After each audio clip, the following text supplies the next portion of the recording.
This is Brent Richardson, and welcome to the Business Minutia Podcast, where our focus is on the details of business that are often passed over by traditional classes and leadership training. We focus on the stories of real people who have tried, failed, and learned through their experiences and are willing to share their lessons with others.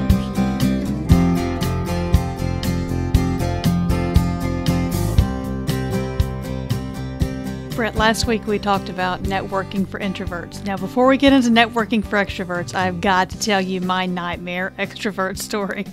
I'm very pregnant and in the mall, and this total stranger comes up to me and rubs my belly and says, "Oh, how much longer do you have? You look like you're about to bust."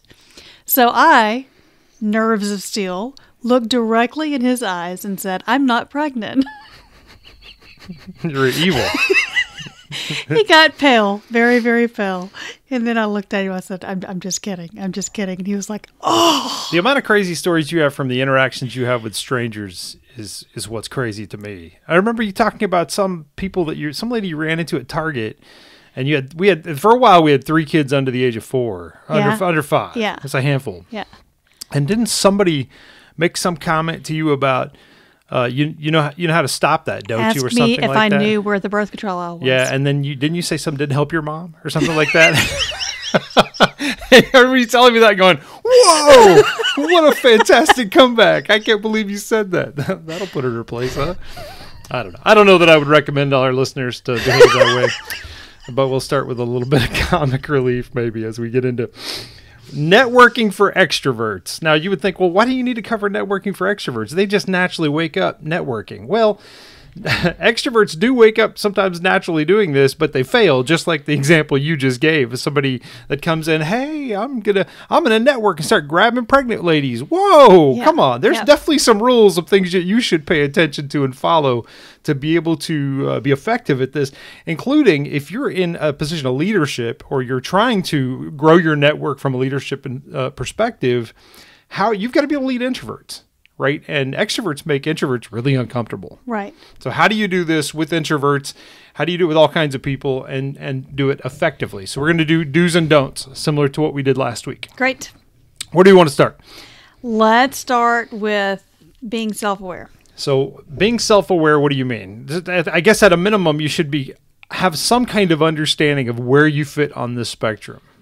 Well, and self-aware as far as how you come across to other people. Yeah, how you're perceived. Because you, Brent, are perceived to be an extrovert. Not an extrovert. But you're perceived to be an Yes. extrovert. Yes. Amongst extreme introverts, I am definitely extroverted. So you have to see the self-awareness involved Sure. in being able to understand how you're perceived. That's right. That's right. And a lot of extroverts come across as bullies. What do you mean by bully? I agree. I agree. I've been told that I'm a bully. Well, I mean, like they kind of take over the room, and no one wants to say anything because they know that they're going to be picked on, or Yeah. they don't want to be made the butt of the jokes. Have you ever had somebody ask for your opinion on something, and you know if you don't give the opinion they want that you're going to hear about it? Well, usually, and I know when that's coming, and I will say, I am okay with having this conversation with you, but we are not going to agree. Right. And an extreme introvert that recognizes this, Jeanette's not going to give you feedback. They're just going to dodge it, or they're going to try to avoid it because they know they're going to get bullied, or they're going to get pushed back, or they're going to get kind of backed into a corner in terms. So even getting feedback to find out how you're perceived is difficult for extreme extroverts. Oh, it absolutely is, Right. especially within the context of the work environment. That's right. Because there's hierarchy there. Right. And if you are a boss and you are trying to get feedback on whether you are being a bully or not, why would anyone tell you if you are? Yeah. I just imagine Chris Farley, the extreme extrovert, coming in the room and with his team of 6 people, and he's like, "Hey, what does everybody think about me as a leader?" Right. Yeah? All right, I got silence. I got the answer I needed. Like, Right. You got to be careful. Like, if you really want to get feedback about how you're perceived and where you are on the spectrum, you're really going to need to go outside your workplace or you may need to get authentic feedback. Or get it without names attached, right? You have gone through and had people give feedback on you as a boss without having, just totally anonymously, right? Yeah, there are different services out there that you can use to get feedback anonymously. That's one way. I think also for people who may not have access to those types of resources, and there are some out there you can go look into, but even if you don't, that we talked about with introverts how they need practice at interacting with people socially, and sometimes it's easier for them to do that outside the workplace. Right. So whether it's church events or alma mater events, so those are a couple of examples that we gave. Softball leagues, soccer leagues, chess leagues, meetup groups, what are associated with their hobbies, that gives them good practice. Those are good places also for extroverts to learn about how they're perceived. Right. And you did an episode on pursuing feedback. And I think that'd be a great one to flash back to here. But I think that it's important when you are looking for feedback not to respond to negative feedback, right? Yeah. Because if you ask someone, how am I perceived? Right. And I tell you that you're perceived as a bully. Yeah. If you fight me on that, Right.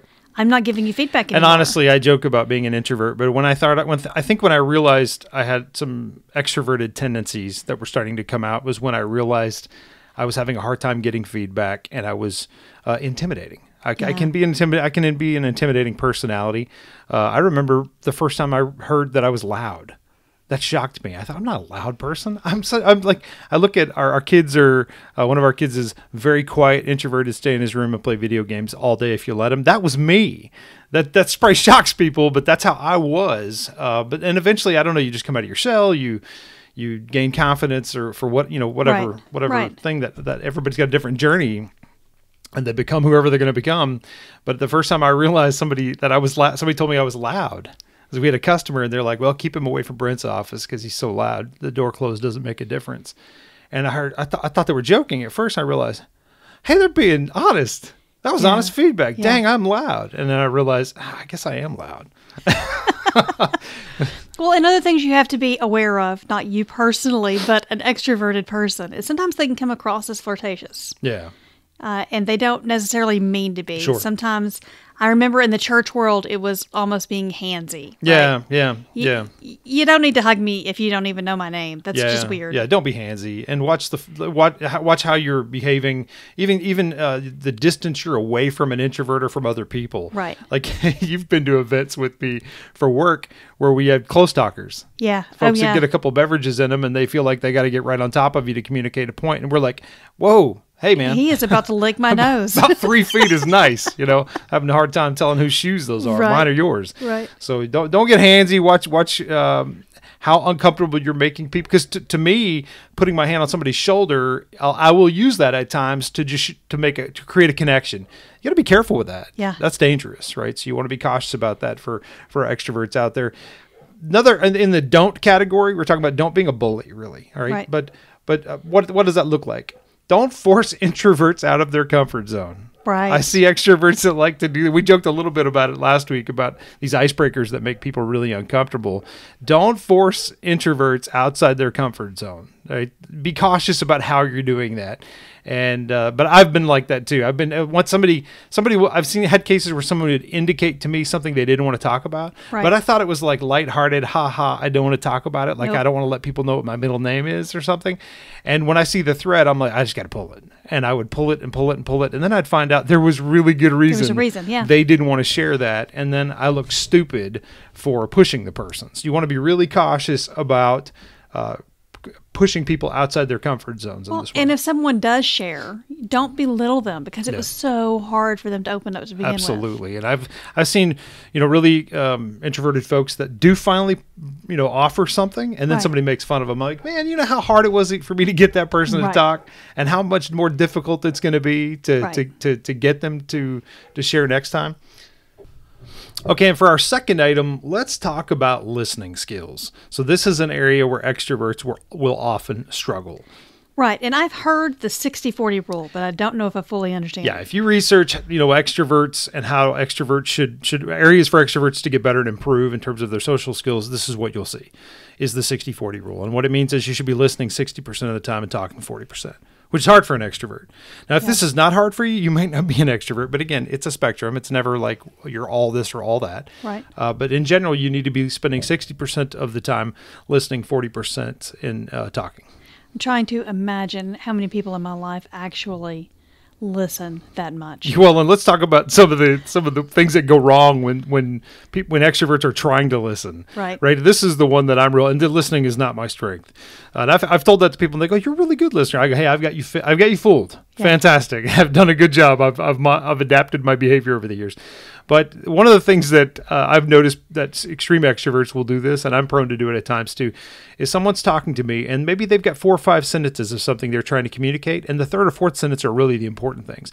All I heard was the first 2. I developed my answer, and I heard nothing of the back half of what they had to say. Right. Terrible listening skills. This happened literally last night.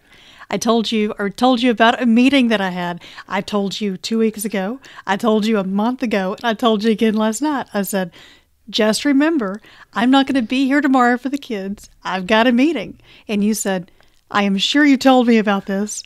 What do you have going on tomorrow? All I heard was wah, wah, wah, wah, wah, wah. Something at the front I heard, or I was looking at my phone or something, right? So this is not always, definitely not my best strength. I have to really focus myself in on the person to make sure I am properly listening. But so if you're an extrovert out there trying to network, you've got to sharpen your listening skills. You've got to get to where you're paying attention to what the person's saying and try to ask questions associated with what they're talking about. Yeah, and it's not just listening to just the first part. It is listening to the whole thing, because I know sometimes when you and I are having a conversation, you get 2 sentences in, and I'm like, oh, I already have the solution. Right. So, and then you see that from me, and you also go, I've already lost him. Right. And then your engagement decreases. Right. So the conversation is no longer healthy. Right. You're at this point, you're like, it doesn't matter what else I say. He's already derailed, right? So I think that's where it's important to not only listen with your ears, but listening. Hear people talk about being an active listener. Right. Listening with your eyes, listening with your body language. Harder to do virtually, but you can virtually still give an acknowledgement that, yes, I this is one of the things that I love about Japanese culture. Japanese culture, if you ask a question, the response might be, "Hey." That does not mean yes. I had to learn that the hard way. That I thought I got a yes. I'm acknowledging. I am acknowledging that you're breathing. Right. It's acknowledgement of your existence. Yeah. And the good thing is it's like, I'm listening to you. Continue. Right. We do this in different ways in all kinds of cultures. Right. But it can be a head nod. It could be I understand. You're providing some kind of indication that, yeah, I'm paying attention to what you're saying. You're going to find engagement improves there. Well, and some people are note takers.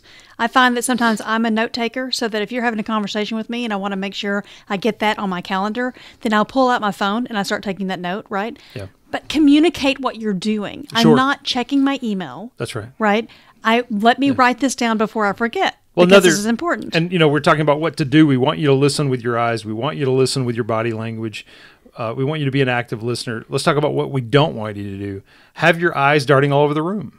Right. Like extreme extroverts that I'm like, I don't want anything to do with this person, is the person, they ask me a good question and I'm trying to answer them and they're already looking at somebody else in the room. They've already moved on to the next person. Yeah, they're like, all right, I'm going to make this circle next. Right. You lost me. Right. Right. I'm just, I could tell you don't care about what I have to say, and I'm going to give you some kind of answer, but mainly just to get you out of the way so I can move on and talk to somebody else. Okay, so do you ever throw something out there just to see if they are listening? Yeah. I'll do that to my kids all the time. Oh, yeah. I do that with you all the time. I do it even in presentations. We got to save some of those for the prank episode. We're going to have an episode coming up here in a couple weeks for April Fools on all the office pranks I've pulled on people. But I've even done that in presentations where I'll throw words in that have no meaning whatsoever just to make sure people are listening. Right. Right. And I do some of that unintentionally. I even do it on the podcast. I'll talk about quadratic defibrillators and flux capacitors and things that are nonsensical. But I'll do that just intentionally. But I will do that just to test people and make sure that they're paying attention to me. Right. Especially with the kids. I'll just say, and then the cow jumped over the moon, and I'll continue. And if they don't flinch, then usually I get an eye roll. I think that you means do this you're at more least than listening. I do, because I get that all the time. It's usually something about a cow. Yeah, there's usually, and it triggers. I go, she's talking about cows. I'm not paying attention. So the other thing we want to talk about in the don't category, really where we're talking about listening, if we want you to be an active listener, what we don't want you to do is dominate the conversation.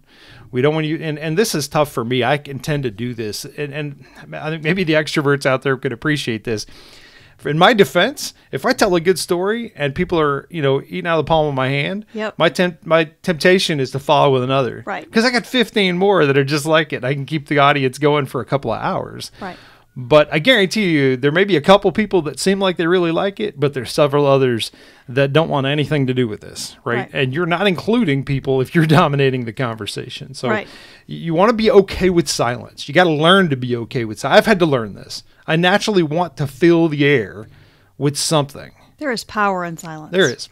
And the beautiful thing about silence is if you're silent long enough and you are uncomfortable, that means there's probably an introvert in the room that is very close to saying that's something. right. And that's when I realized this is I've had several cases in meetings and things where I was about to say, all right, well, we'll just wrap up and move on to the next thing, only to get somebody chime in with a really good thought-provoking idea or question. Right, and they have been tossing that around in their head in the last 5 minutes, trying to make sure they're not going to say something too stupid. That's right. They're not going to get laughed at, and they formulate the perfect way they're going to say it, and then you move on. Learn to read body language. You can tell there's somebody, like I can see in a room, that person is wrestling and is debating, asking a question. Now, for an introvert, their heart rate just went up 20% and the sweats have kicked in. Right. And they're trying to muster up the courage to ask some question or say something. Sometimes you can recognize this and give pause and allow, and if you got to do this carefully, but some cases I'll just point to the person and say, Tom, any thoughts? Look like you're wrestling with something, and then they might come forward with it. You do want to be careful about that, not singling people out. I'll only do that for people that I recognize and know. It's a little bit different virtually, but another tip or a trick that you should probably have figured out by now already is most people when they're on these virtual calls they're on mute, but I can tell when somebody's off mute. And I can see they light up or whatever app you're using or software your company uses. Right. You can tell this person's off mute, which means and you can see there's some background noise or you can hear the dog or they don't have roosters, but you'll hear something and you can tell looks like Tom's got something he wants to say and then give that time. And in some cases, I did this today. Actually, I called out and said, hey, Tom, did you have something you wanted to add? And then obviously it wasn't Tom, but then they came in with a really good point, a really good question. So you want to be looking for those opportunities, and you're not going to find it if you're filling all of the air. And the next thing we need to talk about, you touch on it a little bit, but just the inclusiveness. Yeah, and that's really what you're talking about when you're trying to give that pause and allow people to engage. To me, this is, we talked about the strategic weapon that or the strategic advantage that introverts had in last week's episode, and that is their listening skills, right? The strategic advantage that extroverts have, in my opinion, is inclusiveness. You have the ability, the power to include all kinds of people because you're not intimidated to reach out and connect with all kinds of people. Yeah. Most extroverts are perfectly fine to go connect and talk with anybody, and they're not necessarily intimidated by now. Obviously, this is a spectrum. Some people are more, it depends on who the person is. Right. But in general, it's easier for me to go reach out and talk to somebody I don't know than a lot of the really introverted folks that I work with, right? So that gives me a really great advantage because I can connect with a wide group of people. And once I understand kind of a little bit about them and how they're wired or connected or a little bit about them, it gives me the opportunity to bring them in and include them in discussions, right? This is an outrageously powerful skill for an extroverted leader to learn. Right. I agree. The ability to pull people in. Watch people's, where they're standing. Even like I'm thinking, these are not just, there's like the social happy hour kind of engagements or those types of things or, the snacks after a meeting type of thing. There's those kinds of hallway discussions or a party kind of scenario. And there's a little bit different dynamic there, but there's also just who you're connecting with and how you're going and scheduling meetings with people. You got to learn the art to say, okay, I can see this. We have this kind of person here and this kind of person here. And I know both of them, but I know they probably don't know each other because they can barely talk their way out of a paper sack. But it's my task or my opportunity to pull those folks together and be the glue that kind of and I've seen this done well, and I've seen this done very, very poorly. I mean, you don't want to pull two people together and say, you guys are both wearing blue shirts, or you guys both like cats, right? Talk amongst yourselves and walk off. That's ridiculous. Yeah. I mean, I think the name of the game here is the more organic and authentic you can make it, the better. Right. Otherwise, it's just awkward, right? And people who are really skilled at this are able to do it in an organic fashion. Right. And the only way I can do it in an organic fashion is to legitimately know that person. Right. I got to know something about them. But, we've talked about it before. I've tried to find a way to connect with all kinds of people. And I'm fortunate that I can, because I'm like jack of all trades, master of none. I have a different hobby every year, and I can usually find some way to connect with people. Right. Besides, you like weather, right? You know to find some mechanism that you can connect with people, whether it's there is something. It's just a matter of how fast can you find it. Well, and the big don't in this category has got to be the gossip and the cliquish behavior, Right. and that kind of stuff. I know that women are supposed to be the ones that deal with it, but I see the same thing, Sure. that the guys deal with it as well. If you know so many people, then people might use you for your knowledge and try to get the knowledge from you, from what you have gained Sure. from other people. Yeah. I think you can also be cliquish if you're not careful, or you can Right. be perceived as cliquish. That's right. Right. You can have a certain circle of people, even extroverts. Right. Again, it's not all one or the other. There's a Right. spectrum in between, and so I still, at my core, am an introvert in the sense that if I'm around people all day, I'm exhausted. Right. I need Right. some time to recharge my batteries. But when I'm around people, I like to be around people. Right. Yeah. And I can be prone to be center of attention and be in the middle of everybody telling stories if it's people I'm comfortable with. But what can happen is, especially for me, I can be perceived as there's just this clique of people that I hang out with all the time. Right. I'm not doing that intentionally. It's out of laziness. I go, I know these people and I'm comfortable here, and I'll just And we all stay. enjoy the same thing, so we're going to go do that But one people, thing. but what people see is this person is extroverted and he's always around those people. He's got a clique. It's a popularity contest. That's his circle. Yep. And that's not how it is with me. It's just more like I'm not an extreme extrovert to go grab people I don't know on the other side of the room necessarily. And Right. I'm getting better at it. The older I get, the more confident I get. I have less concerns about doing that. But it's just something, if you're an extrovert out there, to be mindful of. You want to be careful about this cliquishness. And I think I agree. Gossip is outrageously dangerous, and it is a standard water cooler thing to go to for Yeah. people to talk about. And you have to be careful. You have to be really cautious. No one's going to trust you if you're out. You know how many times I've been out at lunch with somebody and they're blasting somebody else, right? And they're trying to be transparent. I can think they're attempting to be, Right. hey, I want to, we can share our mutual disdain of this particular topic or person. But all I hear is, as soon as you go to lunch tomorrow with somebody else, you'll be trashing me. That's exactly right. So I think it backfires on you, and you're better off being really cautious and not falling for that trap. All right, let's talk about being strategic. This is where I think extroverts need to spend some time thinking before their social engagements, Oh, yeah. before their networking engagements and opportunities. And that's really what it comes down to. It is really an opportunity missed if you're not being strategic. And what we mean by that is, who are the folks that you need to connect with? Maybe, you only got so many hours in a week to go schedule meetings, to go interact with people. Right. So you need to be strategic about who those are. The great thing is extroverts don't have a problem having a meeting with any of those people, and they usually can find a pretty good way to go. It's natural for them to be like, to the tips and tricks that we talked about with introverts last year. Those are usually pretty natural for extroverts. They don't have to come up with a good reason. They sometimes don't even need a reason. I have people that are extroverted that'll just reach out to me for a meeting with no agenda other than just networking. That makes some people really uncomfortable, but extroverts, they don't have a problem with this. So they are comfortable with it, but you've only got so many hours in a day. You need to be strategic about who those people are that you're trying to connect with. Right. And then you think about it in a larger social gathering, like if you get 200 people in a room or you're at an event, you need to think a little bit about who are the strategic relationships that you need to have. I don't think there's anything dirty about that. I Right. think that's strategic. You need to think about who is the person in the room that I need to go connect with. Make sure you're covering that. Otherwise, what happens is you water yourself thin, just like the person I was talking about. When I'm talking, their eyes are dancing around someplace else and they're going next. Right.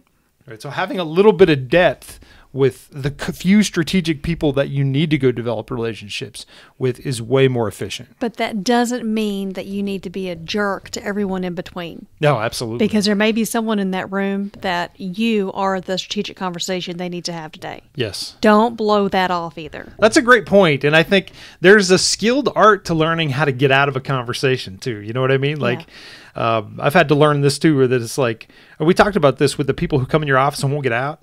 Like last year, we were talking about some of the annoying people that you deal with at work, and having the ability to say, well, I'm going to let you get back to work. Right. Or getting up and going to the bathroom. In a social circle where you get 200-300 people at an event, it's a little trickier, and you've got but there is a skill set to being able to get out of those conversations. I don't want to give away all my tricks because I use them too much, but I'm trying to think of what are good examples. If I'm talking to somebody, sometimes I'll just straight say, hey, I need to connect with this person over here. It was great talking with you folks. I'll catch you later. I think there's nothing wrong with that, right? That and it's very honest and very straightforward. But that's my preference. I would prefer to use a tactic like that. So ultimately, you just don't want to water your time down. You've only got so much of it, and you want to be strategic about how you're using it, and you want to be strategic about where you're building those relationships. Right. There's nothing wrong with that. I think that's very healthy. On the don't side, you don't want to be overly agenda-based. Right. Like, we all know those people that clearly have an agenda, and it's so obvious, and they, no matter how much, the more they try to mask it, the more cynical we feel, and the more we just feel dirty, and we don't want to be around those people, especially introverts. Right. And it's a lot like the LinkedIn conversations that we have, right? Where people reach out to you, and they're like, love your podcast, love this, love this, love this. Oh, by the way, while I have you, I was wondering if you would like to. And the last item we want to talk about for extroverts is maybe the most important, and that is practice. Like, we talked about how introverts need to get practice at just the social network and not being so awkward and feeling comfortable around having conversations with people and networking. Extroverts need to practice but in a different way. This is a great opportunity for you to practice your storytelling. Right. And I'm thinking about that show that you've been watching, I'm Dying Up Here. Yeah, I love stand-up comedy. And it's about comedians and them practicing the same stories to make sure they have their flow down and they know that it's going to land. That's right. And it blows my mind that they can have the same delivery every time and get a room full of people who have not heard your story before to think this is something you just came up with and you are hilarious. Yeah. And they deliver it with the same consistency every time. Right. And there's something to that art of practicing. Oh, absolutely. And I think when I first heard that stand-up comics were doing, when I first realized the stand-up comics were telling these stories over and over and over, and I realized I just thought they were off the cuff winging this thing when I was younger, and then you realize, oh no, they're practicing this. It's the same thing I do with the stories that I tell. Right. And in my social networks of people that I hang out with and happy hours and those types of things and lunches and all these outside of work events, or even in work networking events, I'm telling stories and I'm practicing. Right. I'm trying things out. I don't have them planned usually. You can. I don't think there's anything wrong with that. It's not, as long as you're not, reading off your your joke list, Right. But I'm usually that's what I'm doing. I'm practicing. I'm telling stories. I'm whatever is on my mind at the time, whatever story I have that connects with the topic of interest. Right. And you're learning what details that add to the story what details just need to be edited out because nobody cares. Oh, yeah. Yeah. When I'm telling a story, I'll notice that, like, all right, I'm getting crickets, so that's not working. Or I'll notice, oh, that delivery got a certain reaction from people. And then you practice more of that, and your stories get sharper and sharper. And how does that have anything to do with your business success? I use those stories in presentations all the time. Right. And I won't use them until they're ready for prime time. Right. Right. Very rarely will I just, bring in a story that I hadn't thought about in years and just, let's try this in a big presentation. That's not how I do it. Well, and some of those stories, I mean, people will come up to you when we're out saying, "Can you tell me about that ice?" It's funny Tell that me about it. people will ask me. I had somebody a couple of weeks ago go, "Hey, will you tell so and so that story?" So I think when I originally was like, "Nah, you only do those things one time." Nope, you got to continuously practice these, and people want to hear those stories again and again and again. So this is a great chance for you to practice and get better at those. Take advantage of the opportunity and get better. And then the don't associated with this in terms of practicing is don't be overly provocational. Oh. Right now, what I would also say, don't be as boring. Okay. Don't be boring, right? Because you'll figure it out. Nobody wants to be around you. You know what? A boring extrovert. Oh my goodness gracious. That's a rough, I am fleeing. I'm trying to see how fast I can get away from this person. Don't be boring, but at the same time, and this is my weakness, is don't be overly provocational. Right. Right. I do tend to like to provoke for shock value. Absolutely. And I do it for efficient communication and for humor, but I don't know how many times I've done something and offended somebody. Yep. It wasn't my intent, but I'll offend somebody just because I'm being hyperbolic. Right. And it ain't boring. It ain't boring, but it kind of defeats the purpose of my communication if I am offending or agitating people. Right. Right. And there are some people in your life that love you enough that we point out to you, when you say that, it makes me feel like this. Is that what you intended? That's really valuable because then I eliminate that from my vernacular and lexicon forever. Right. Lexicon. Dollar word. That was a big one. So these are some thoughts for extroverts. Networking for extroverts is fairly natural, but at the same time, there's ways you can get better at it and do better at it. And there's ways you can do it so that you don't leave the introverts running for the hills screaming. You don't annoy people. Yeah, don't be a boring, annoying extrovert. Yeah. Come or on. too loud or take over. Yeah. Come on. All right. Have a good week, folks.